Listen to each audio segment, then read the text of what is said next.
Sa ating latest satellite images, makikita natin patuloy yung pag-iral ng southwest monsoon o habagat na nakakaapekto. Partikular na dito sa may katimugang bahagi ng Luzon, maging sa may area, kanlurang bahagi ng Kabisayaan at northern part ng Mindanao.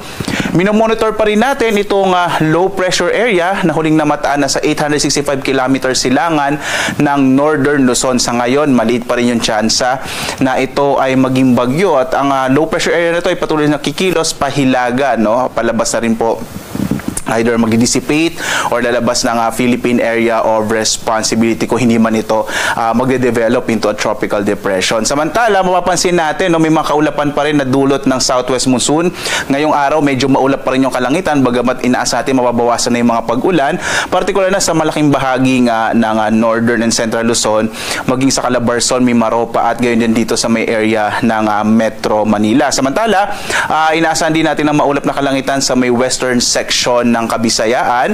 Habang ang nalalabing bahagi nating bansa, makita nyo po dito sa Mindanao, halos walang kaulapan. Inaasahan natin generally fair weather sa nalalabing bahagi nating bansa, pero posible pa rin po yung mga localized thunderstorms sa hapon hanggang sa gabi.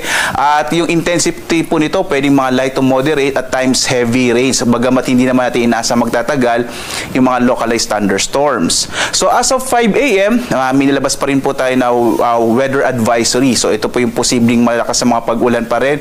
50 to 100 millimeters sa mga pag-ulan, partikular na nga sa bahagi ng Palawan, dulot yan ng southwest monsoon o habagat, at sa Aurora, dulot ng trough o mga kaulapan na dala ng low pressure area. So posible pa rin po, no, yung mga malalakas sa mga pag-ulan sa Palawan at Aurora ngayong araw ng Martes.